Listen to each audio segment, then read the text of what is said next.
किसी को पता है एंट्रोपी वर्ड का मतलब क्या होता है? देखो एंट्रोपी आसान भाषा में बोलते हैं मेजर ऑफ रैंडमनेस। कहीं पे कोई रैंडमनेस हो रहा है उसको मेजर करने के लिए जो प्रॉपर्टी है उसको हम लोग बोलते हैं आसान भाषा में एंट्रोपी। जैसे फॉर एग्जाम्पल ध्यान से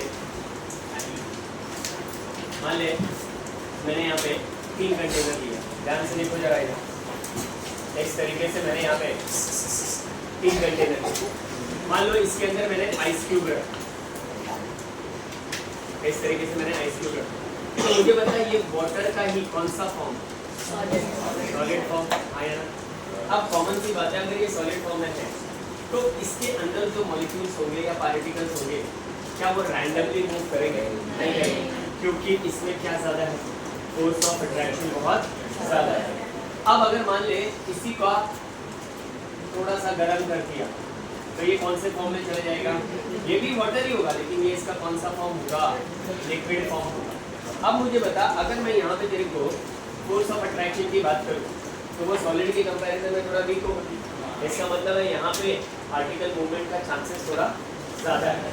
अब मान लो इसको और थोड़ा सा गर्म कर लो तो अब ये किस में चेंज हो गया? गैसेस मॉलिक्यूल में। क्या ये अभी भी वाटर है? आंसर इज यस, लेकिन कौन से फॉर्म में है? वेपर फॉर्म में। अब मुझे बताइए यहाँ पे फोर्स ऑफ अट्रैक्शन कैसा होगा? ऑलमोस्ट क्या होगा? नेग्लिजिबल। अगर ये नेग्लिजिबल है तो मूवमेंट का पार्टिकल थोड़ा यहाँ पे ज़्यादा होगा। इसका मतलब है कि हम लोग जब भी सॉलिड से किसी लिक्विड की तरफ जाएंगे और लिक्विड से किसी गैस की तरफ आएंगे तो हमारा हमेशा डेल्टा एस का वैल्यू क्या होता जाएगा? पॉजिटिव होता जाएगा। क्या होता जाएगा? पॉजिटिव। मैं बताता आता हूँ डेल्टा एस का। देखो एंट्रोपी को केमिस्ट्री में डिनोट करते हैं एस, लेकिन हम लोग इंटरेस्टेड कभी भी, मैंने तुम लोगों को बताया, हम लोग कभी भी इंटरेस्टेड नहीं है किसमें? एग्जैक्ट वैल्यू में। हम लोग हमेशा किसमें इंटरेस्टेड है? चेंज। तो अगर मैं देखो पूछूं कि सॉलिड और लिक्विड में एंट्रोपी कहाँ पे ज़्यादा होगी तो डेफिनेटली लिक्विड में सॉलिड से ज़्यादा होगी। क्यों? क्योंकि यहाँ पे मूवमेंट ज़्यादा है। तो जब तू लेस मूवमेंट से मोर मूवमेंट की तरफ जा रही है तो इसका मतलब है तेरा डेल्टा एस का वैल्यू क्या होता जा रहा है? पॉजिटिव। अब तू मुझे बता, ये डेल्टा एस है, ये भी डेल्टा एस पॉजिटिव है। मान ले ये S1 है, ये S2 है। अब मुझे बताओ कौन सा डेल्टा एस का वैल्यू बड़ा होगा? S2, क्योंकि वहाँ पे गैसेस में जब when we move from liquid to gas there is change in entropy, हमेशा क्या होगी? मोर पॉजिटिव होगी ऐसा। अब अगर मान लो तुम गैस से लिक्विड में आ तो इसको क्या करना पड़ेगा? देखो कूल करना पड़ेगा। तो जब तू इसको कूल करेगा तो तेरा जो रैंडमनेस मॉलिक्यूल का है गैसियस फेज वो धीरे धीरे क्या होता जाएगा? कम होता जाएगा। वो इसमें चेंज होगा लिक्विड में, और लिक्विड के बाद वो चेंज होकर किसमें आएगा? सॉलिड। तो इसका मतलब है कि entropy is what? Is a measure of disorderness और रैंडमनेस ऑफ द एलिमेंट। तो अब मैं देखो एक बात बता रहा हूँ, इसमें क्वेश्चन कैसे आए। अगर आप लोग सीटी पे टारगेट करोगे ना, डायरेक्ट आपको क्वेश्चन पूछता है डेल्टा एस पॉजिटिव है या डेल्टा एस नेगेटिव है। मैं पहला सवाल पूछने जा रहा हूँ, जिसको पूछूंगा वही बोलेगा। मान लेते हैं तुम्हारे सामने मैंने लिया example burning of would. Delta S का वैल्यू पॉजिटिव होगा या नेगेटिव होगा? देखो सिंपल सी बात है, ये लकड़ी का टुकड़ा है, इसमें मूवमेंट है क्या पार्टिकल में? नहीं। लेकिन अगर मैं इसको गर्म करूँ, बर्न करूँ तो ये धीरे छोटे छोटे पार्टिकल में चेंज होगा। अब पार्टिकल में चेंज होगा तो मूवमेंट डेफिनेटली बढ़ेगा। तो इसलिए बर्निंग ऑफ वुड हमेशा कौन सा पॉजिटिव दिखाएगा? डेल्टा एस का वैल्यू हमेशा क्या आएगा? Positive. Second most important, Haber's process पढ़ा है। हैबर्स प्रोसेस क्या था? रिएक्शन याद आ रहा है?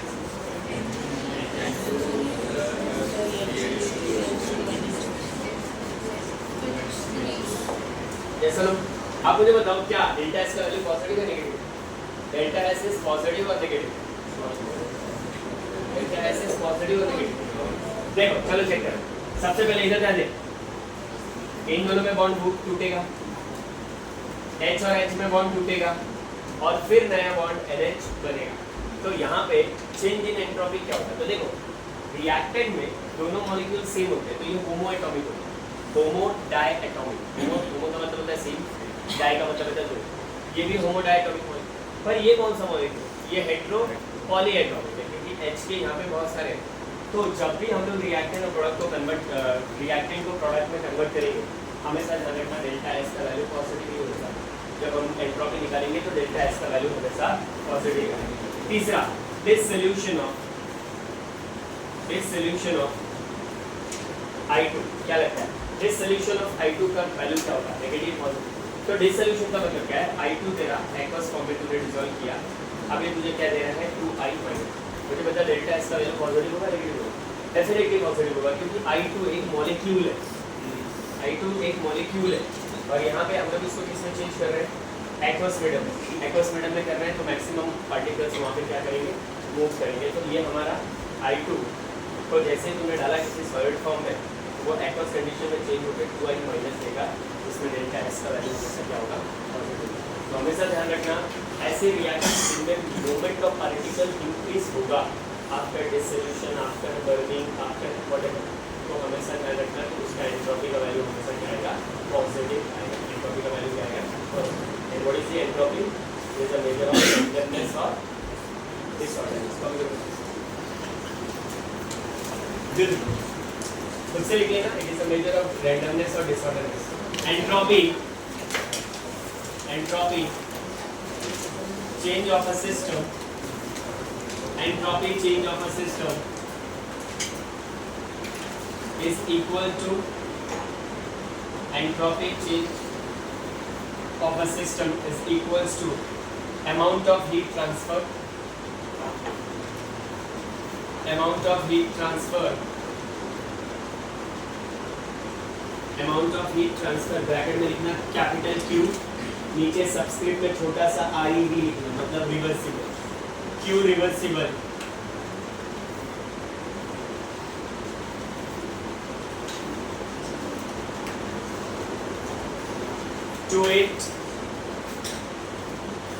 to it in a reversible manner, to it in a reversible manner, divided by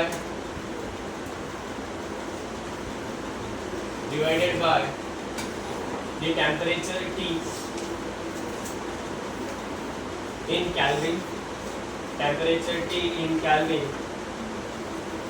temperature T in Kelvin at which the transfer takes place, at which the transfer takes place.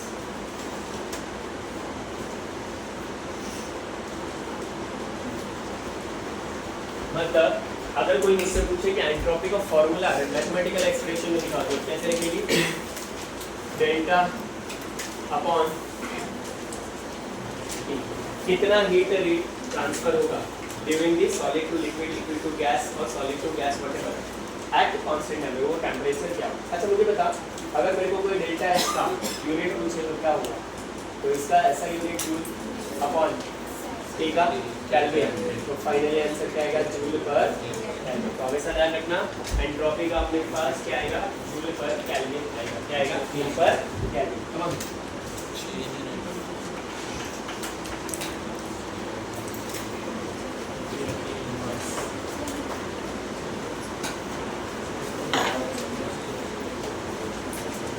जिनका भी हो जाए लगाएंगे second law of thermodynamics.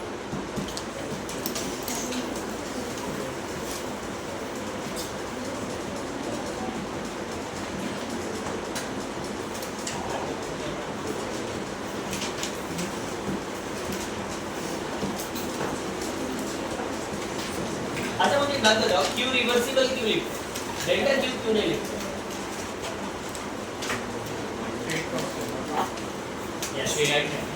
Q हमारा कौन सा function होता है? पाथ फंक्शन, तो वो पाथ पे डिपेंड करेगा, तो डेल्टा आप नहीं लिख सकते, तो इसलिए आप क्यू रिवर्सिबल लिखते हो क्योंकि ड्यूरिंग द रिवर्सिबल रिएक्शन जो स्टेट में चेंज आएगा। सेकेंड लॉ ऑफ थर्मोडायनामिक्स लिखो, आईएमपी मार्क करो फॉर 1 मार्क्स आ सकता है। बोलो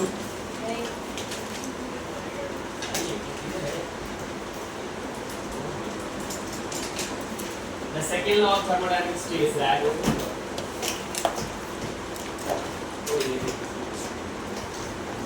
second law of thermodynamics states that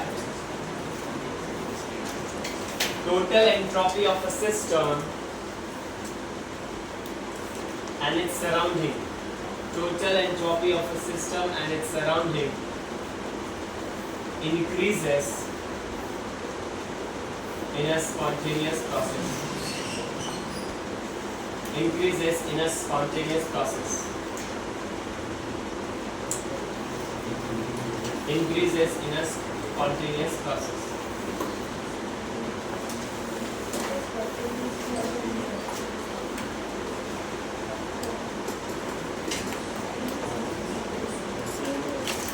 देखा? अगर मान लो कभी ये वाला बताने में डिफिकल्टी हो रही है कि सर मान लो हमें ये वाला आता ही नहीं, तो सेकेंड लॉ ऑफ थर्मोडायनामिक्स को एक और तरीके से लिखा जा सकता है। तुमको याद है फर्स्ट लॉ क्या था? Energy neither be created nor be destroyed can convert into one form to the other. पर अगर हमें ये नहीं बोलना है तो अब क्या बोलते थे? dq is equals to dq plus dw। याद है ना? अरे याद है।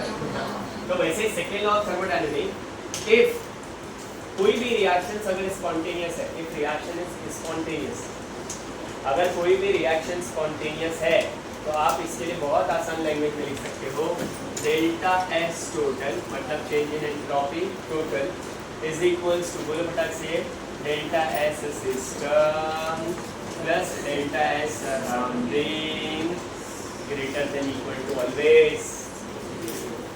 यही है हमारा कौन सा law? Second law of thermodynamics. जब भी तू किसी सिस्टम और सराउंडिंग के टोटल एंट्रोपी का सम करेगी वो हमेशा 0 से बड़ा आएगा। यही है second law of thermodynamics.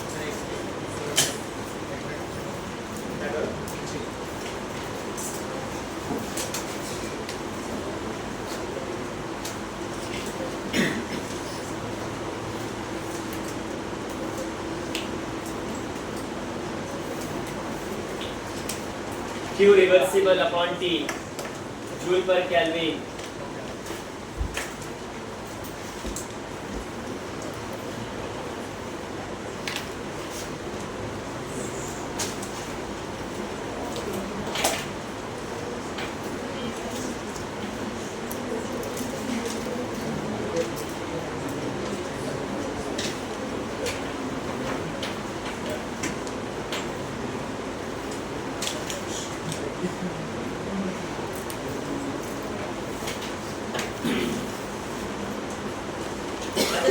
Process आया है स्पॉन्टेनियस मतलब बहुत फास्ट, समझ में आया? आप ही बोलते हैं ऐसे बने लोग। The process which are across itself, the process which are happen on itself, ऐसा प्रोसेस में लिखो the reaction which are happen on itself. तो नॉन स्पॉन्टेनियस का मतलब क्या है? स्लो।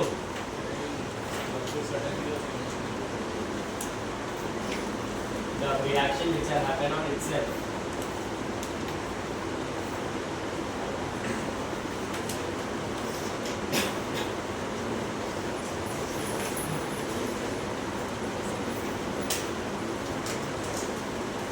तीन नोट स्पेशली जेई नहीं, सीटी वाले, नीट वाले और बोर्ड वाले, ये एमसीक्यू में तीनों में से कोई एक आ सकता है पक्का।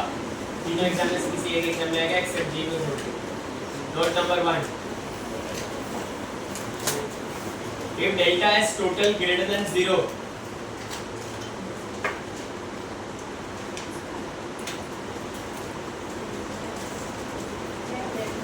if delta is total greater than 0, process is spontaneous। अरे भाई लेना। Note number 2, if delta is total greater than 0, process is spontaneous। लिखा? Note number 2, if delta is total less than 0,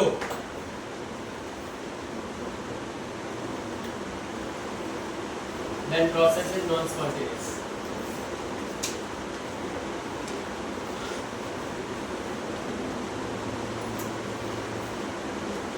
Then process is non-spontaneous। Third note, if delta S total equal to 0,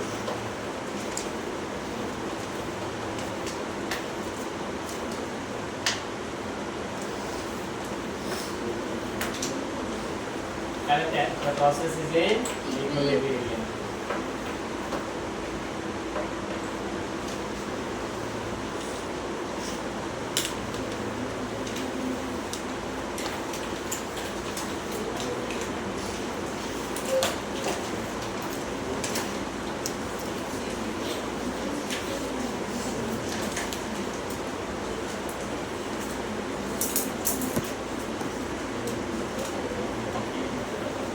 gives free energy. ना सुना सा लग रहा है।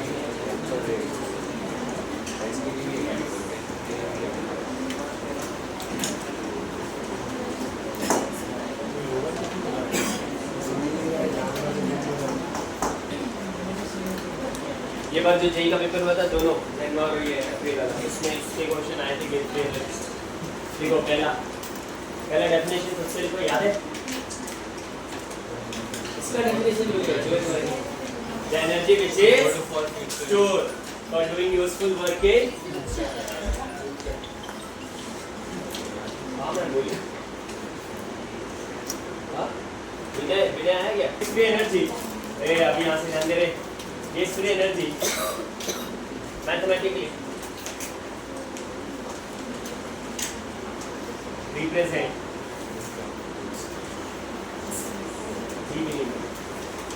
G is equals to H minus Ts, where G is what? Gives. What is H?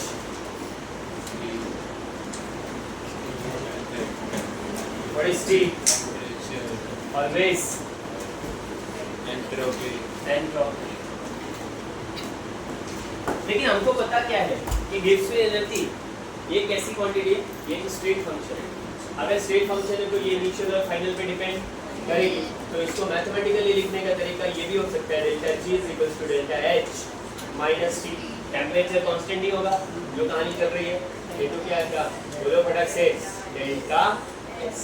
समझा कि delta T क्यों नहीं लिखा मैंने, क्योंकि जो भी solid to liquid, liquid to gas जाएगा वो तो सेम टेम्परेचर पे आनी होगी, इसलिए अपने को हमेशा ध्यान रखना delta G is equal to delta H minus T delta S। ये लिखने के बाद पहला न्यूमेरिकल लिखो, निकालो लॉग रूट लाया हो नहीं लाया।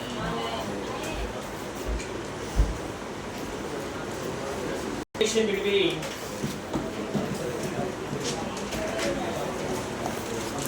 obtain the relation between delta G naught,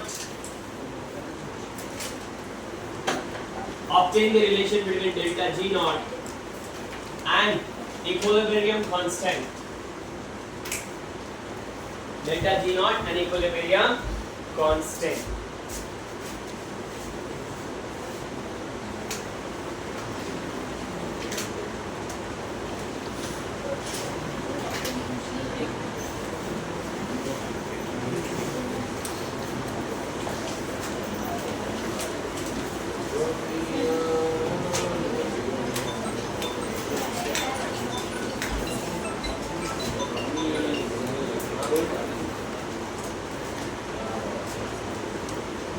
चलिए हम लोग शुरू करते हैं। क्या था relation between delta G not and Kc और Kp, याद आ रहा है ना इक्विलिब्रियम कांस्टेंट Kc Kp। हाँ मैं जो डेरिवेशन कराऊंगा तो बोल के शायद सच हुआ है। देखो ध्यान से देखो यहाँ पे according to gives free energy, according to gives free energy, ध्यान दे delta G is equals to delta G naught plus RT ln QC। ये एक फॉर्म है जो तुम लोग इंजीनियरिंग के फर्स्ट सेमेस्टर में सॉल्व करो, डिराइव करो। अभी फिलहाल तुमको ये ध्यान रखना हाँ कहीं पे भी कौन सा भी चैनल देखो या आपने मेरे हिसाब से वो कौन सी अपने पास रखी ना जाडी सी वायलेट कलर सिंगल, उसमें भी इसका डेरिवेशन नहीं है। तो delta G is equals to delta G naught plus RT ln कोई मुझे बताएगा डेल्टा G क्या है? Change in entropy, change in गिव्स फ्री एनर्जी। ये स्टैंडर्ड चेंज इन गिव्स free energy. R universal gas constant, T temperature, QC is what? It's a reaction coefficient. क्या है? Reaction coefficient. अब जरा ध्यान दें, if suppose reactions is in equilibrium, मान लो ऐसा कि मान लेते हैं कि रिएक्शन जो जिस रिएक्शन पे चीजें कर रहे हैं वो इक्विलिब्रियम है। अगर ऐसा है तो डेल्टा G का वैल्यू क्या होगा? 0। फिर मुझे बताएगा चेंज इन गिव्स फ्री एनर्जी क्या था? The energy which is stored for doing useful work in future. जब रिएक्शन रुका हुआ है तो उस एनर्जी की इस्तेमाल नहीं हो रही है, मतलब हमारा डेल्टा G का चेंज क्या है? 0। और QC जो रिएक्शन कोएफिशिएंट है वो बराबर होता है आइदर KC और KB। अगर ये बात सही है तो मुझे बता क्या होगा, 0 इज इक्वल्स टू क्या आया बोलना, delta G0 plus RT ln क्या आ जाएगा KC, अरे हाँ यार, और क्या आ जाएगा KT, स्लैश नहीं है, सॉरी अपॉन नहीं है, ये जस्ट ऐसे लिख देंगे। अब मुझे बता मैं डेल्टा G0 को बाहर लाऊंगा, हाँ या ना, तो क्या प्रोडक्ट आएगा बोलो फटाक से, RT ln आगे बोलो KC और KP। पर मुझे एक बात बता, delta G0 is equals to minus आएगा ना, वही तो मैं बोल रहा हूँ माइनस। अब ln को 2.303 में कन्वर्ट करो तो 2.303 RT log of to the base 10 क्या आया बेटा KC। एक तो ये फॉर्मूला बना और दूसरा फॉर्मूला क्या बन सकता है, delta G0 is equals to minus 2.303 RT log of to the base 10 क्या आएगा बेटा KC। लेकिन मुझे एक बात बता, सपोज एक रिएक्शन लिया मैंने, सपोज रिएक्शन लिया, कौन सा रिएक्शन ध्यान से, AAG BBG रिवर्सिबल टू बोलो CCG और यहाँ पे आया लेट्स से DDG। तो मुझे एक बात बता, KP निकालने का क्या था तरीका, याद आ रहा है, C raise to power C D raise to power D upon A raise to power A और B raise to power B। तो इसको अगर मैं करूँ तो फिर मेरा फॉर्मूला क्या बनता है, delta G0 is equals to minus 2.303 RT log of to the base क्या आएगा, C का पावर C D का पावर D अपॉन A का पावर A और B का पावर ये एक आया। अच्छा मुझे बता KP कैसे लिखते थे, याद आ, हाउ टू राइट KP, हमने कभी चैन नहीं लगा, इडीज 1 मिनट वो नीचे नहीं खड़ी है एक्स्ट्रा, या तो उधर ही डब्बा छोड़ के चलिए, PA raise to power PA और PB, याद है ना, P stands for what, pressure, yes, कौन सा प्रेशर, पार्शियल प्रेशर। तो फाइनली डेल्टा G0 क्या आएगा, minus 2.303 RT log of to the base 10 बोलो PC का पावर C PD का पावर D अपॉन PA का पावर A और PB का पावर, बात समझ में आई, अब आपको भी करना है।